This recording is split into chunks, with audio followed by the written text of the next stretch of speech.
Assalamualaikum warahmatullahi wabarakatuh. Good morning everyone. It's great to see you all here. Thank you for listening my answer to the questions given. My name is Nita di Safitri. Friends call me Avi sometimes, and I'm in student college, especially from HRM concentrations. Today I'm here to answer the question given my lecturer, Mr. Adi Musalim. Firstly, I will answer the question part A, which deal with the activities in Zoom meeting. There are 4 questions there. Next, I will answer the question on part B, which deal with the theories of advanced HRM.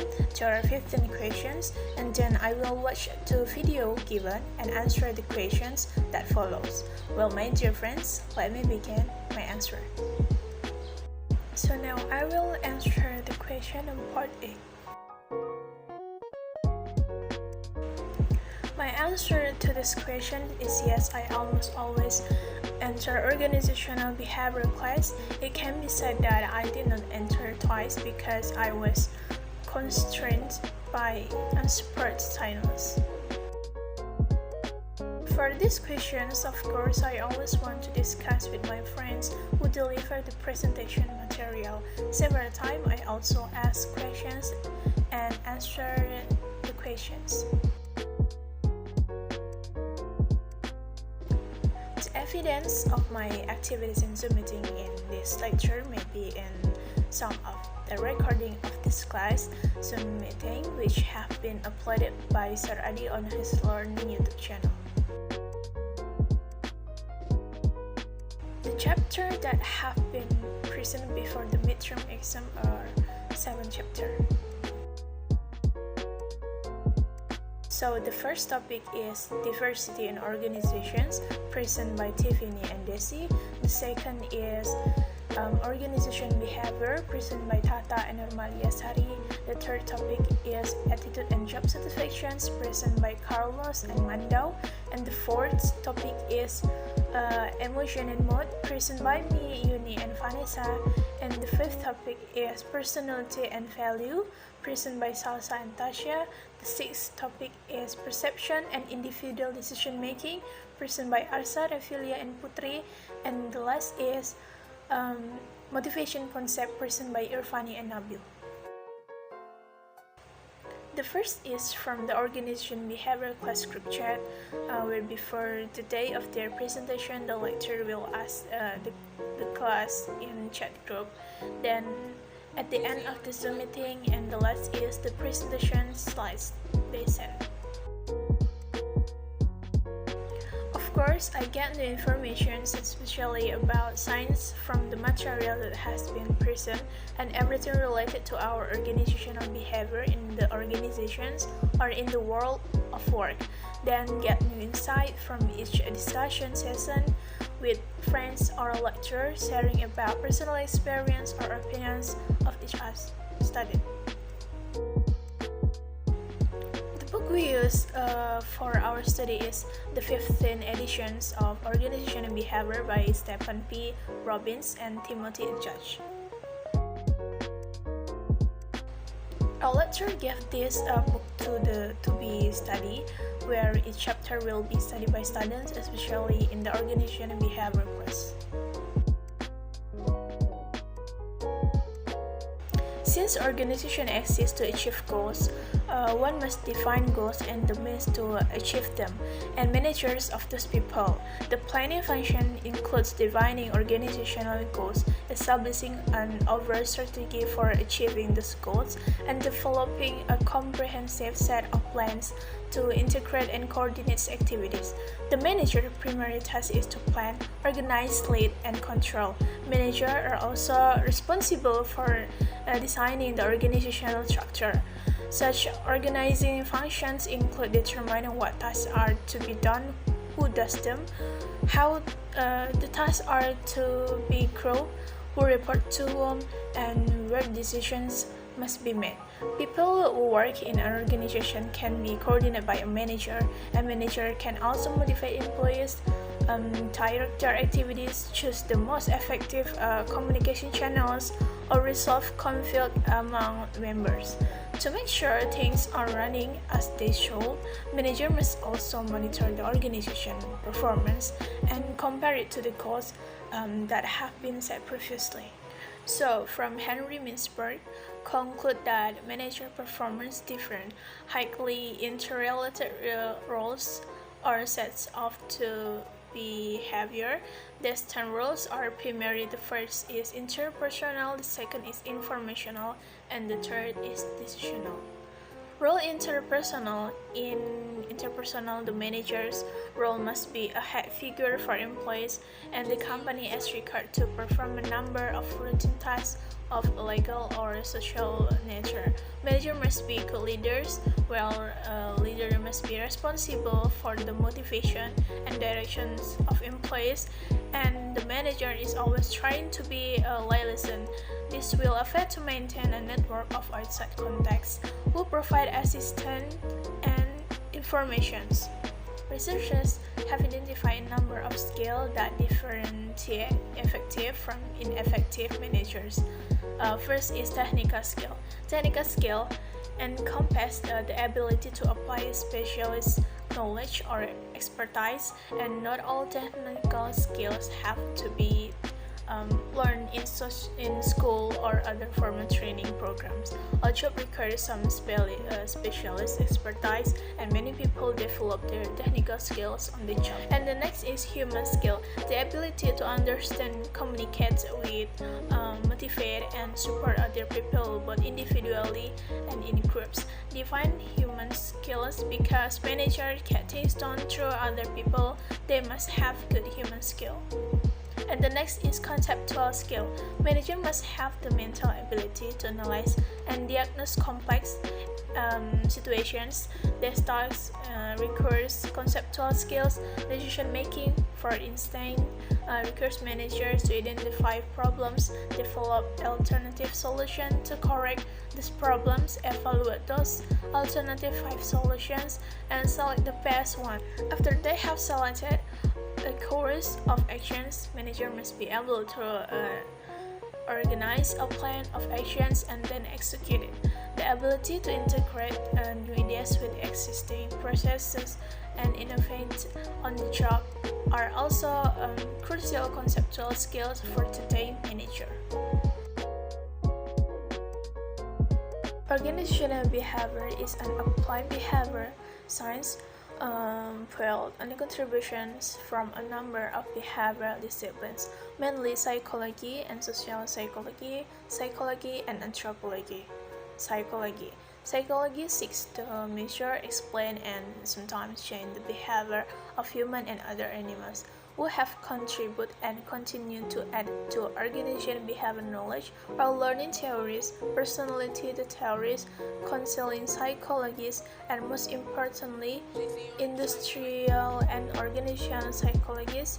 Recently, organizational behavior contributions have grown to include learning, perceptions, personality, emotion training, leadership, effectiveness, motivational needs and strength, job satisfaction, decision-making process, performance appraisal, attitude measurement, employee associations techniques, job design, and work stress. And next is social psychologists.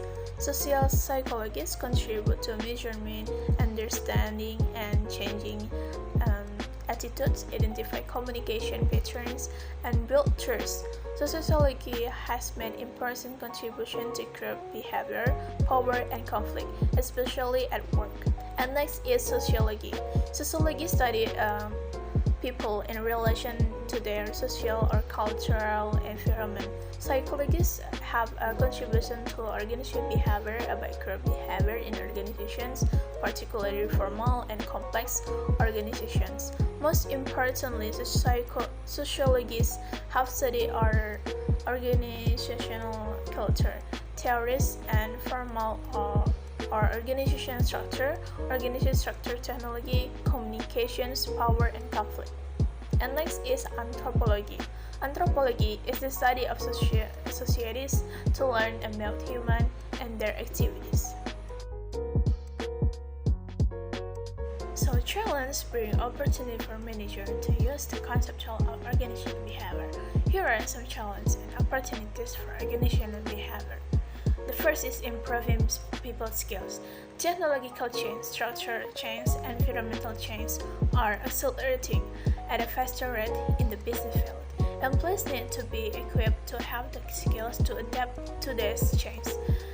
There's two distinct skills categories are managers.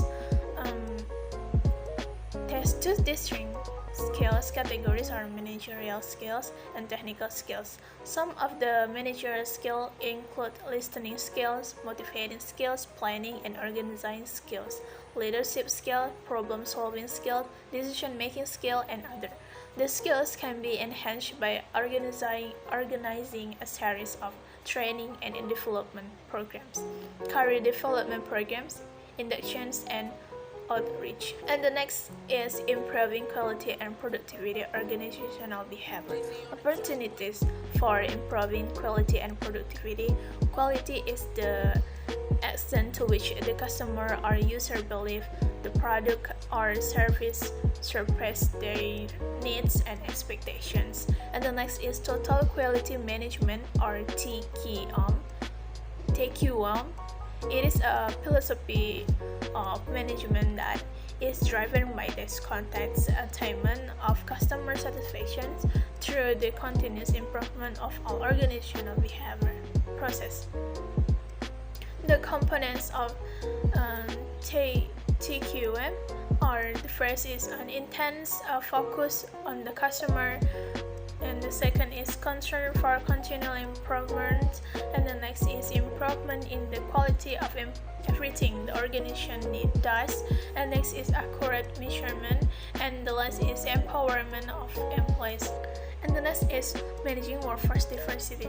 This refers to employing different categories of employees who are heterogeneous in terms of gender, race, ethnicity, religion, community, physically disadvantaged, elderly people, and other. The primary reason to employ heterogeneous category of employees is to tap their talents and potentials, harnessing the innovative, obtaining synergetic effect among the diverse workforce. The major challenge for organization is to become more accommodating to diverse group of people by addressing their different lifestyle, family needs, and work styles. And the next is responding to globalization today. Today, business is mostly market-driven, where the demand exists irrespective of distance, locations, climatic conditions. The business operations are expanded to gain their market share and to remain in the top rank. And business operations are no longer distinct to particular locality or region. And next is empowering people.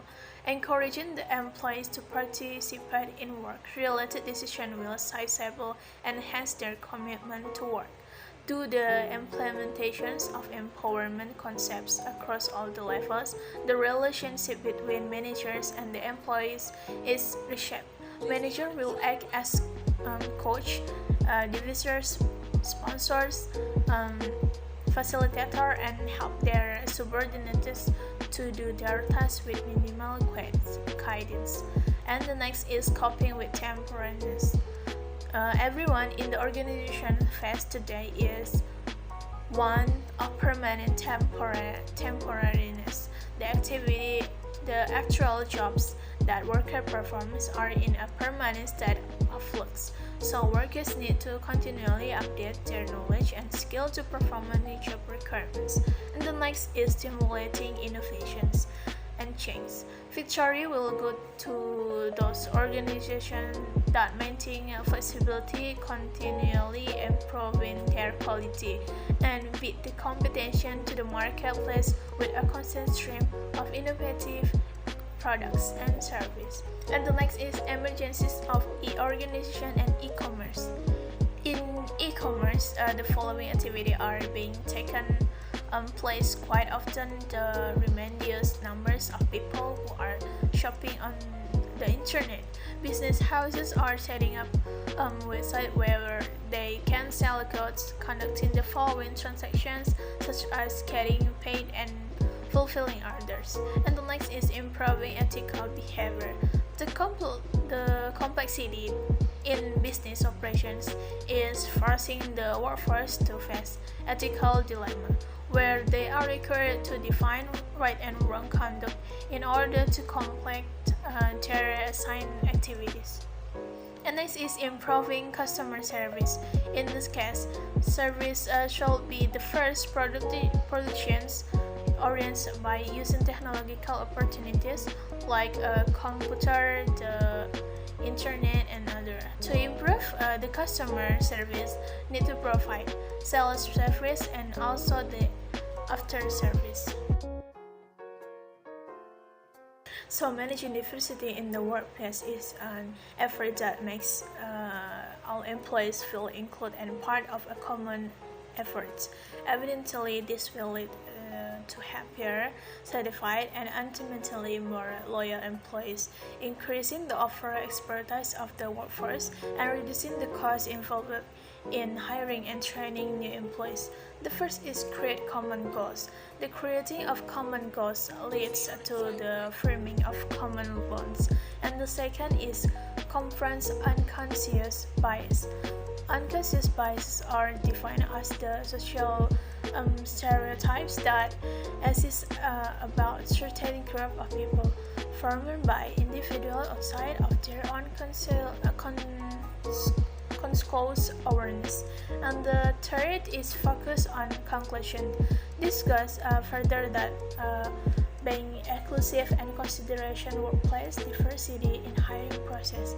And the fourth is move away from prohibitive language, leaning into the idea of a diverse workplace instead of thrusting rigid demands onto employees.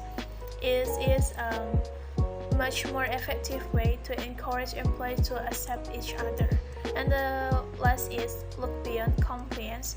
Don't view managing diversity in the workplace as a required component of the modern business world, but rather as an essential tool in sparking employees' creativity, improving company efficiency, and getting close to your customer and clients. In the field of organizational behavior, personality is the accurate of a person's feelings, thinking, behavior, and response to different situations. And people person with a positive attitude can direct his thoughts, control his emotions, and regulate his attitude. Every person have a different personality, and there are a lot of factors which contribute to that personality. And how does personality affect your performance? Personality affect all aspects of a person's performance, even how he reacts to situations on the job. Not every personality is suitable for every job positions, so it's important to recognize personality traits and pair employees with the duties that fit their personalities the best. This can lead to increased productivity and job satisfactions, helping your business functions more efficiently. As we manager, we must keep employee running at full steam by understanding what motivates them. This is sometimes difficult to figure out, so it's better to ask even during an interview. The Myers-Briggs Type Indicator, or MBTI, is the most widely used personality assessment instrument in the world.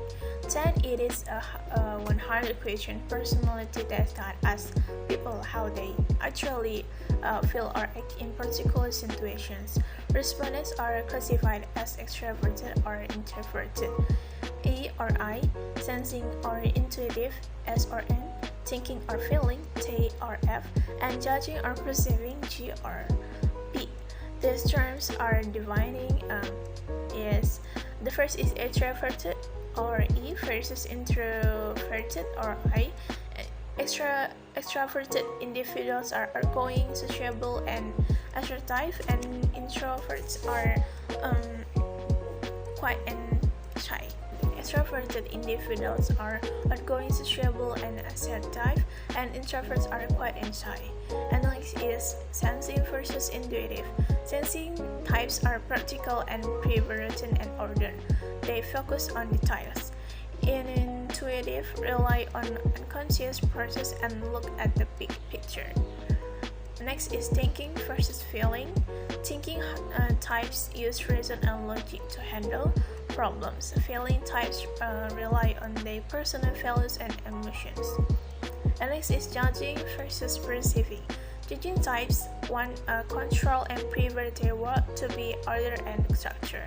Perceiving types are flexible and spontaneous. They admit the email like solid supporting evidence, but a large body of research brought the best of the Big Five model that the 5 basic dimensions underlie all the other and account for most of the significant variations in human personality. The following are the top 5 factors. The first is extraversions. The extraversion dimension capture comfort level with relationships. Extroverts tends to be curious, assertive, and sociable. Introverts tend to be quiet, shy, and reserved. And the next is hospitality. The sociability dimension refers to the tendency to be submissive to others. Very pleasant people are cooperative, warm, and trusting. People who score low on friend lines are cold, are pleasant, and antagonistic. And the next is awareness. The awareness dimensions is a measure of reliability. Highly conscientious people are responsible, organized, reliable, and persistent. Those who score low on these dimensions are easily distracted, disorganized, and unreliable. And the next is emotional stability. The dimension of emotional stability, often labeled otherwise neuroticism, and taps into a person's ability to withstand stress. People with positive emotional stability tends to be calm, confident, and secure. Those with high negative scores tend to be nervous, anxious, depressed, and insecure. And the next is openness the experience. Openness the experience dimensions address various interests and fascinations with new things. Highly creative, curious, and ethically sensitive people. Those at the other end of the category are conventional and find comfort in the familiar. So I'm an individual with type B based on the score in accordance with the descriptions of the charter, which says that individuals with type B love art as well as like art. I enjoy achievement but do not become stressed when they are not achieved. And I am the type of person who is humorous, often thinks reflexively, like to explore ideas and concepts. I've asked about the result that my two friends got when they tried to see their personality type.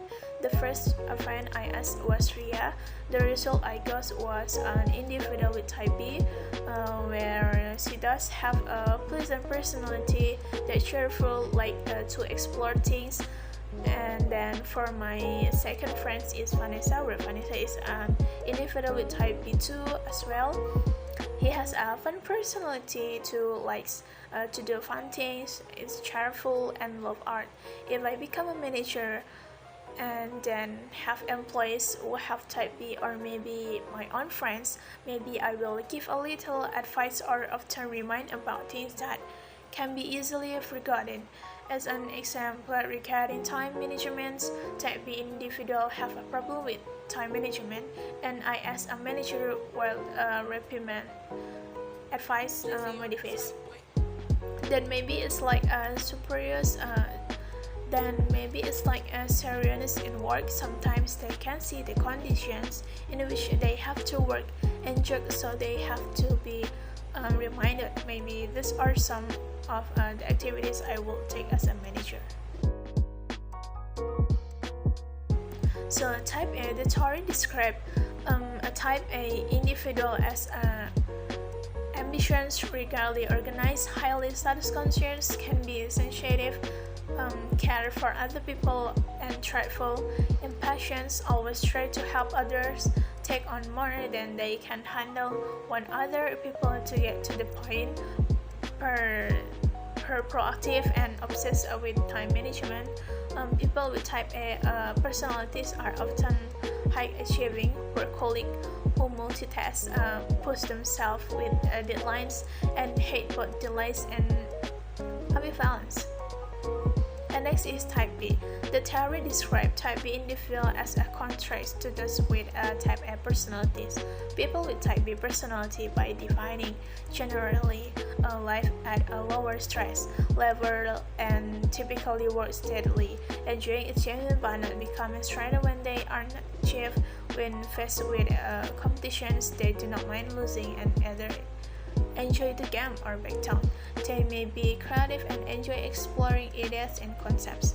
They are often reflective, thinking about the outer and inner worlds.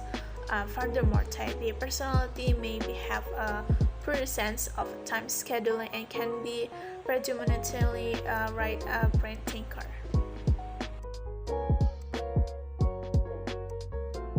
So people with type D personality have high level of negative affectively and social inhibitions.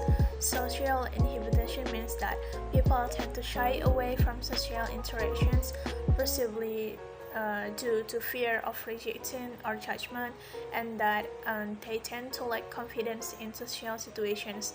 Negative affectivity means that people experience negative invalid emotions such as sadness, worry, and irritability.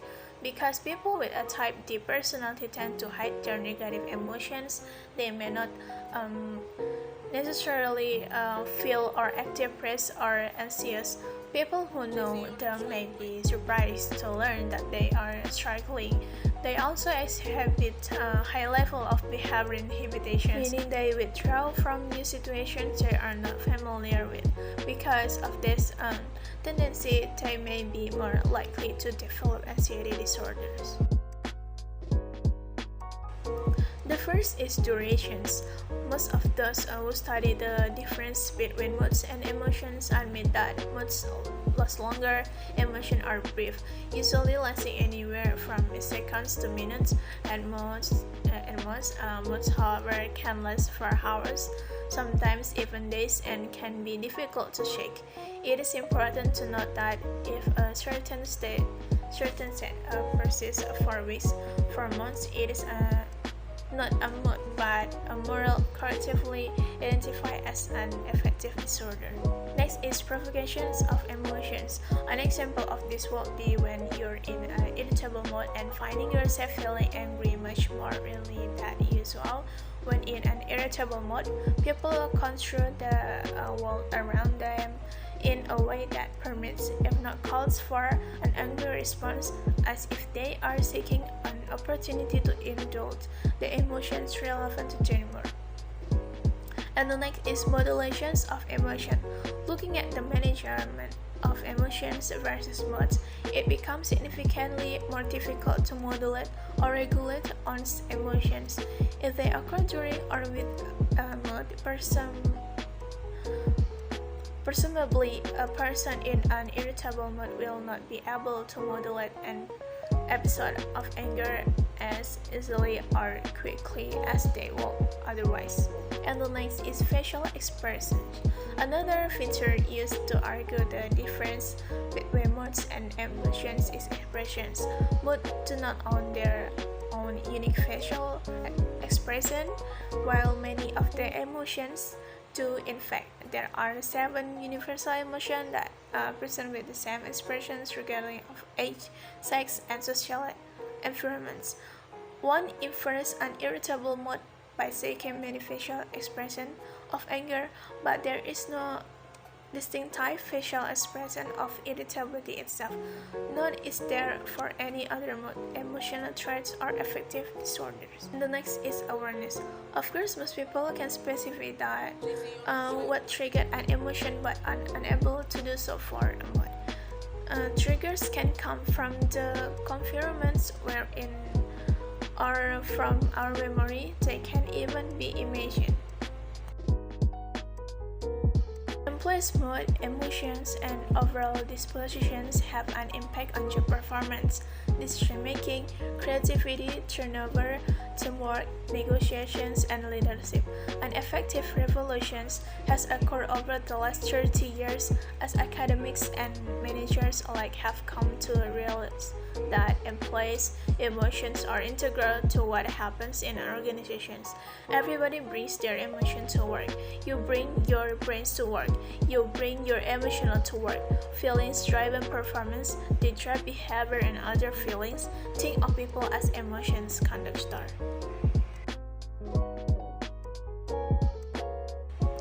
So the first early theories of motivations is hierarchy of needs theory. The best known theory of motivation is Abraham Maslow's hierarchy of needs. Maslow hypothesizes that within every human being, there exists a hierarchy of 5 needs. The first is psychological, includes hunger, thirst, shelter, sex, and other body needs. And the second is safety, security and protections from physical and emotional harms.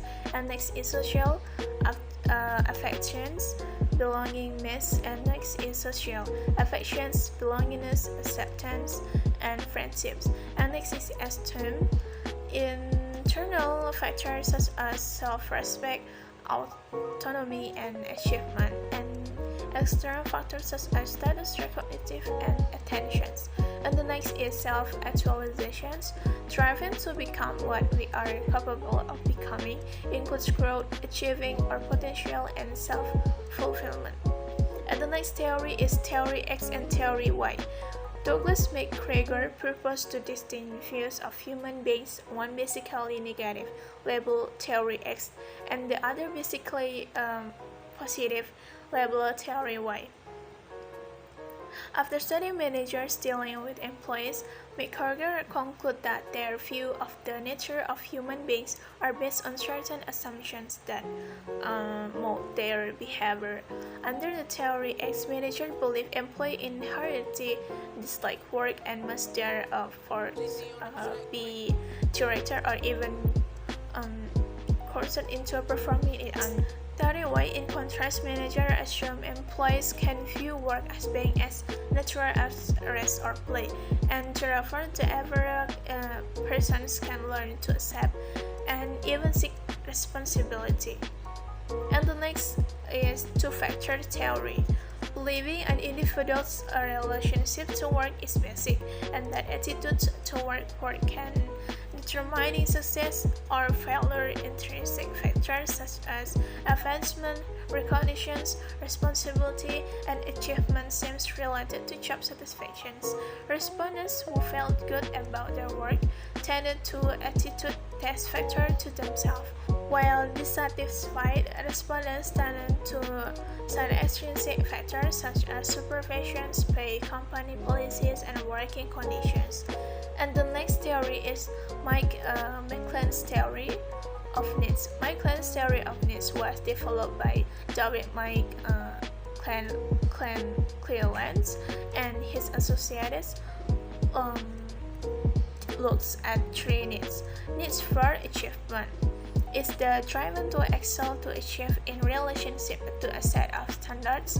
Need for power is the need to make other behavior in a way they would not have otherwise. And next for affiliations is desire for friendly and close interpersonal relationship.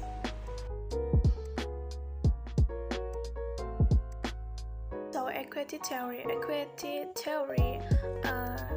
that says that individuals compare inputs with the outcomes of their work, which are then compared with others and then respond to eliminate injustice. There are 4 reference comparisons in the selections for the complexity of equity theory. The first is self-insight, the experience of an employee in a different positions in his current organizations, and the second is self-outside, the experience of an employee outside his current organizations, and the third is other inside, other individuals or groups of individuals within the employees' organizations, and the fourth is other outside, other individuals or groups of individuals outside the employees' organizations. Employees will feel injustice built to. The first is changing inputs, exert less efforts if paid less, more if paid more, and the second is changing outcomes. Workers change more by producing goods in large quantity but of low quality. And the third is twist self-perceptions, and the fourth is twist the perceptions of others, and the fifth is choose a different reference, and the sixth is living work. Model of organizational justice. The first is distributive justice. Perceived justice from the results, and the second is procedural justice, the perceived fairness of the process used to determine the outcomes, and the third is interactional justice, where someone will be treated with dignity and respect. Reinforcement theory, stating that human behavior is the result of previous experience. An individual is able to learn new things by being told or by experiencing them. This is what is called social learning theory. A person is able to learn new things through observations or direct experience. The model plays an important role in the social learning point of view. Process that determine the influence of the model are individual is for. The first is intentional process. People learn something from the model when they are aware of and pay special attentions to the important things in the model. And the second is potential process. The influence of the model depends on a person's memory of the model. And the third is motor reproductions. Process. Someone sees new behavior, then observes it and imitates it. And the fourth is reinforcement process. A person will be motivated to follow the model's behavior pattern if he considers it positive, or there is a reward he will get. So next is self-efficiency theory.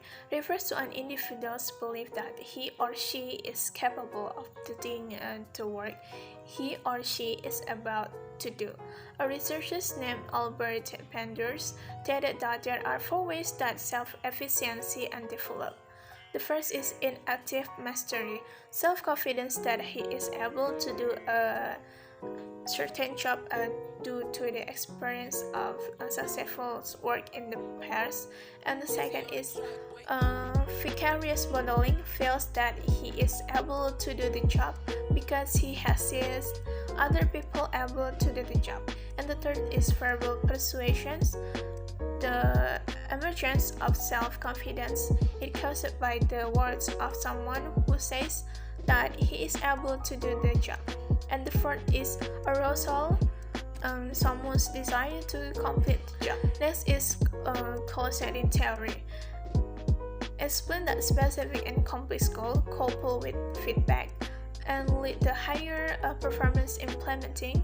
Goal setting uses management by objective or MBO by using a program that includes specific participatory goal set for a clear time frame and with feedback on the progress of the goals.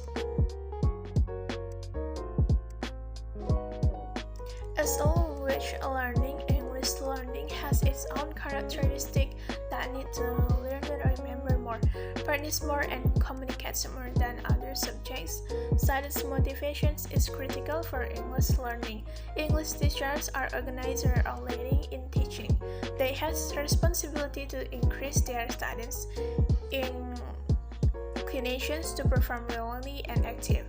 Some methods can be applied maybe like this. The first is using various and interesting activities, and the second is involving new and effective techniques, and the third is high expectations and using reward appropriately, and the fourth is create a realistic and positive learning climate, and the fifth is cooperative activities, and the sixth is providing opportunities for students to experience success.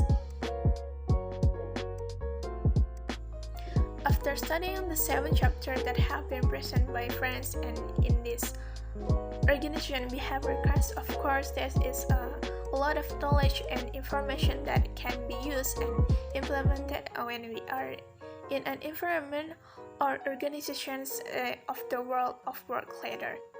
All the material that has been present can certainly be an aspect of our view when making decisions, and especially as manager or as company owners.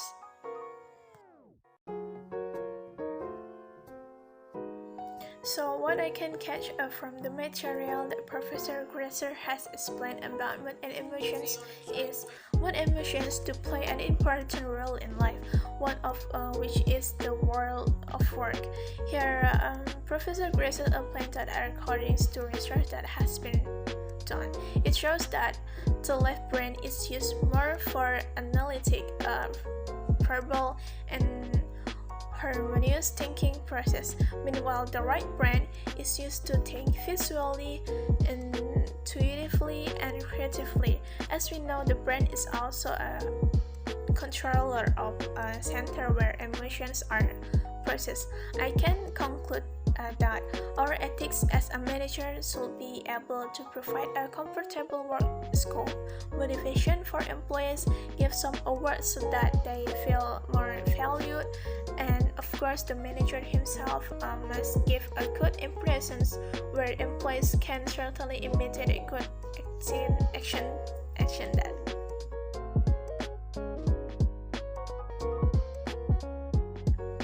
So in my opinion, for this test, I think is less accurate because I agree with what is explained in the video that sometimes we do that just by choosing the options to provide.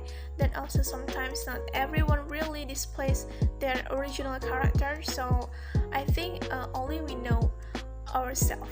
However, this test can be used as a reference of or as a considerations of how good we are in the future. Well, my friends, that's all my answer in this midterm test organization behavior. I hope that you can understand my answer. Please give, comment, like, and subscribe. And goodbye. See you again in the next video. So, good morning. Assalamualaikum warahmatullahi wabarakatuh.